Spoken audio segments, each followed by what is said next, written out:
د خبرونو سرټکی. د کندوز ښار له امنیتي حوزو څخه د والي لیدنه. په دې لیدنه کې د حوزو د مسؤلینو د ورځنیو فعالیتونو سربیره د دوی له اداري چارو څخه څارنه شوې. د USAID دفتر له لورې د کندوز د کبانو فارم لرونکو سره مرسته.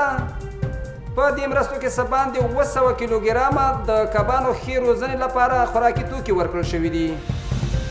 او په کابل ښار کې د تنورونو صنعت کمرنګه کېدل.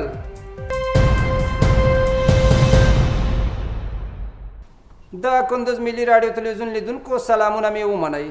نن شنبه د 1444 سپوږمیز کال د ربیع الثاني د میاشتې دریمه د 1401 لمریز کال د لړم یا عقرب ومه چې د 2022 زیږدیز کال د اکتوبر له 9 نیټې سره سمون لري.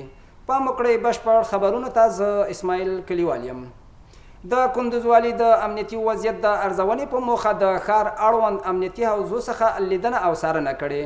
مسؤلین وایي په دې لیدنه کې د حوزو د ادارو چارو سربیره د دوی ورځني فعالیتونه ارزول شوي او د حوزو له آمرینو څخه د ښاریانو د لا امنیت د ټینګښت غوښتنه شوې ده. د کندوز والي په داسې حال کې چې یو شمیر نورو چارواکو یې ملتیا کوله د امنیتي وضعیت د ارزونې په موخه د ښار له بیلابیلو حوزو څخه لیدنه کړې. په دې لیدنې کې د کندوز والي مولا نصر احمد نصرت د ښار اړوند امنیتي حوزو د اداري چارو ترڅنګ د دوی ورځني فعالیتونه ارزولي او د حوزو له آمرینو یې غوښتې چې د ښاریانو د امنیت د ټینګښت لپاره خپلې هڅې تر بل هر وخت زیاتې کړي.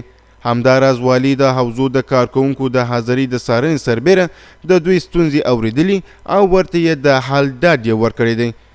په ورته مهال د امنیتي حوزو امیرونو له والي سره خپل فعالیتونو او لاسته راوړنې شریکې کړې او ژمنه یې کړې چې د تل په څیر به د ولس د امنیت د لا ټینګښت لپاره شپه او ورځ کار کوي او دا یې خپل ایمانی او وجداني مسؤلیت یاد کړی دی.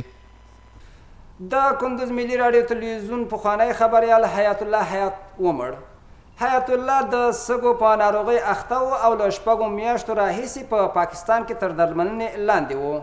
په ورته وخت کې د حیات الله خپلوان او دوستان د هغه مړینه یوه ستره او نه جبرانېدونکې ضایعه بولي. دا د کندوز ملي راډیو تلویزیون د پخواني خبریال حیات الله حیات جنازه ده چې د خپلو خپلوانو او ملګرو په اوږو بار مخ په پلرنۍ هدیرې وړي.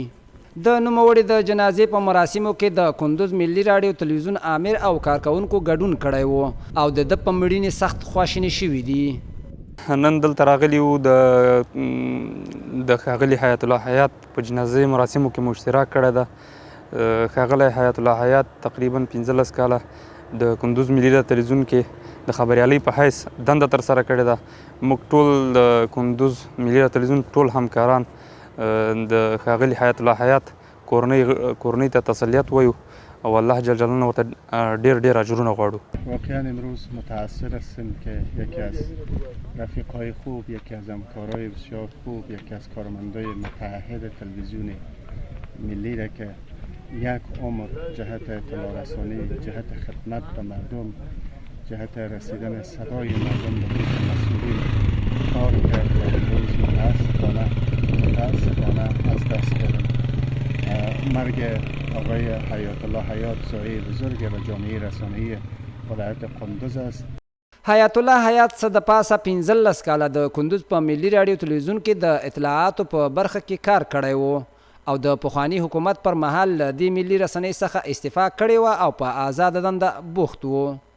حیات الله حیات یوه لسیزه له موږ سره په ملي تلویزیون کې خبریال پاتې شوی و. حیات صاحب په واقعیت سره د رسنیو په ډګر کې یو ځلانده ستوری و. د حیات صاحب قلم، د حیات صاحب فکر، د دې تک نن دا ډېره لویه تشه ده. موږ د دې په مړینې نه ډېر غمجن یو. له بده مرغه حیات صاحب له نن نه یو کال وړاندې په ناروغۍ اخته شو او دا ناروغۍ بالاخره د حیات صاحب ساه له ځانه سره یې وړه او حیات صاحب نن له موږ سره نشته.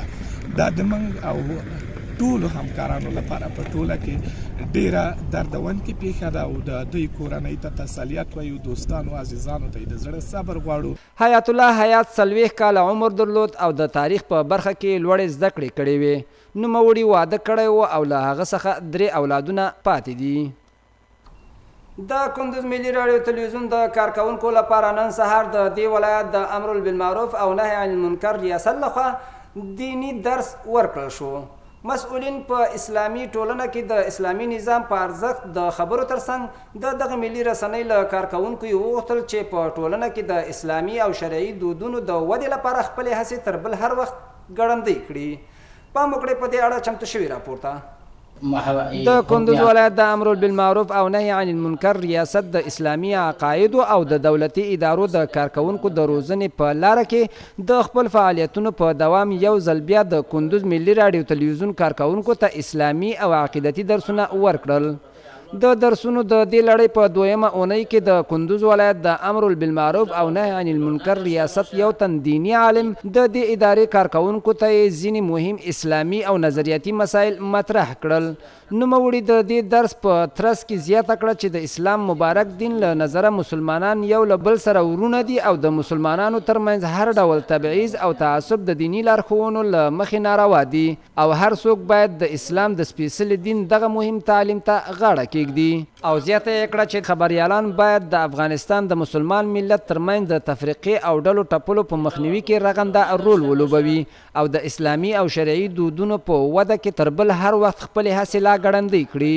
له بلې خوا د کندوز ملي راډیو تلویزیون کارکونکو د نن ورځې دینی درس ته ځانګړې پاملرنه وکړه او ژمنه یې وکړه چې د تل په څیر به د ټولنې د اصلاح او د اسلامي ارشاداتو د ودې لپاره کار کوي او د دینی درسونو په دوام یې ټینګار وکړ. د یادونې وړ ده چې د درسونو دغه لړۍ به هره اونۍ د شنبې په ورځ د کندوز ملي راډیو تلویزیون کارکونکو ته د 1 ساعت لپاره دوام ولري. په کندوز کې د اکشن ارت موسسه په پام کې لري چې د دې ولایت د ګلتیپي ولسوالۍ له کروندګرو او بزګرانو سره د غنمو اصلاح شوو تخمونو مرسته وکړي.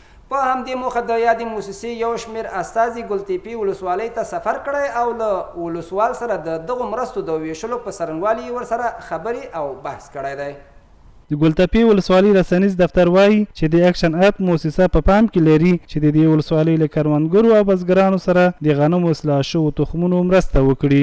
د رسنیز دفتر په حواله وړمه ورځ په کندوز کې د اکشن اپ موسسو استازو د یو سفر په ترڅ کې ګلتپي ولسوالۍ ته راغلل او د دغو مرستو د ویشلو د څرنګوالي په تړاو د دې ولسوالۍ له ولسوال مولوي عبدالقدیر حمزه سره وکتل. د دوی په خبره دغه موسسه په راتلونکو څو ورځو کې د ګلتپي ولسوالۍ پر هغو 3,080 تنو بزګرانو او کروندګرو باندې د غنمو اصلاح شوو تخمونه ویشي چې له 1 جریب څخه تر 15 جریبه پورې کرنیزه ځمکې لري او له مخې به هر بزګر ته د یوې بورې غنمو اصلاح شوو تخمونو سربیره یو بورې سپین او توره کیمیاوي سیره ورکړي او له دې کار څخه موخه د بزګرانو د حاصلاتو وده یاده شوې ده. په ورته مهال بیا د ګلتپي ولسوال مولوي عبدالقدیر حمزه د دغې موسسې له اقدام څخه هرکلی کوي او له اړوندو مرستندویو بنسټونو غواړي چې په دې برخه کې مرستې ته دوام ورکړي. بیا هم له کندوز څخه په کندوز ولایت کې د کبانو 80 فارم لرونکو ته د کبانو خوراکي توکي او اړین وسایل وویشل شول. مسؤلین وایي دا خوراکي توکي د USAID دفتر د کرنې ریاست په همغږۍ په دغه فارم لرونکو ویشل شوي چې له مخې هر یو ته د کبانو 270 کیلوګرامه خوراکي توکي ورکړل شوي دي. په کندوز کې د USAID دفتر د کرنې اوبو لګولو او مالدارۍ ریاست په همغږۍ د دې ولایت د کبانو 80 فارم لرونکو ته د کبانو لپاره 270 کیلوګرامه خوراکي توکي او اړین وسایل وویشل. د کندوز د کرنې ریاست د څارویو د روغتیا رئیس ډاکټر نجیب الله حسن د کرنې ریاست په استازیتوب د دغو مرستو په تړاو برخوال ته د وینا ترڅنګ د یاد دفتر له دې مرستو مننه وکړه او د کبانو فارم لرونکو ته د دې ډول مرستو او پروګرامونو په دوام ټینګار وکړ. نوموړي زیاته کړه چې په کندوز ولایت کې د کرنې سکتور له همکارو ادارو سره بشپړه همغږي لري او د دوی دغه همغږي د دې لامل شوی چې شته پروګرامونه په شفاف ډول پلي شي. په کندوز کې د کبانو فارم لرونکو سره په داسې حال کې مرستې کیږي چې د دې ولایت په بیلابیلو ولسوالیو کې په سلګونه کسان د کبانو په روزنه بوخت او له همدې لارې د خپل کورنۍ اقتصاد پرې تمویلوي. وروسته خبر هم دا چې کابل کې تنور جوړونکي د تنور جوړولو صنعت د کمرنګ کېدو خبر ورکوي او وایي چې د خټینو تنورونو ځای برقي او غازي تنورونو نیولی دی.